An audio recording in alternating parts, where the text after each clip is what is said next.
Hello everyone, welcome. I'm Jane McCarthy. And I'm Mark Hanrahan. The report says lowering the legal blood alcohol limit from 0.08 to 0.05 will help reduce the number of drunk driving crashes and deaths. KREM 2's Lindsay Nadrich takes a deeper look at this recommendation. Lindsay?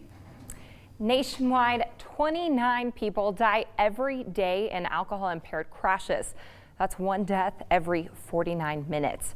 Those stats are part of why a new report recommends lowering the legal limit from 0.08 to 0.05.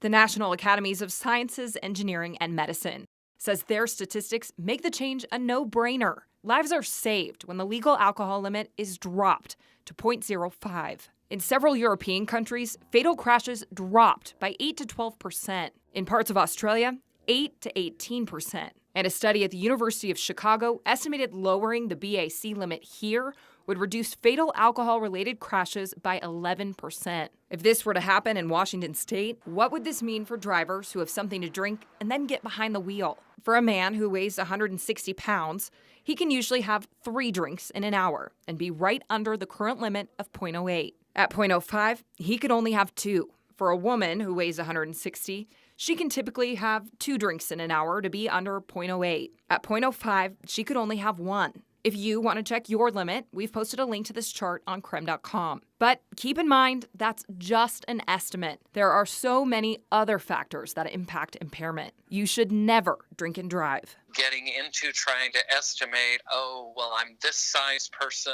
and I've had this many drinks, and therefore I should be able to safely drive the car.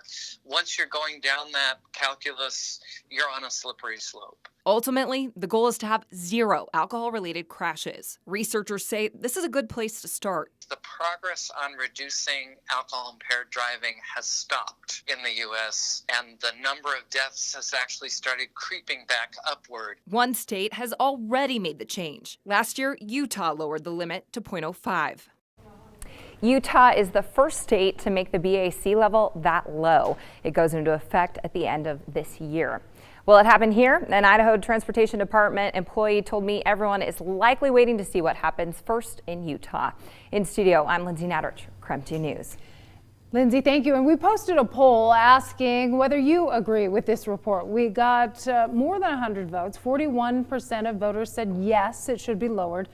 59% said it should stay at 0.08.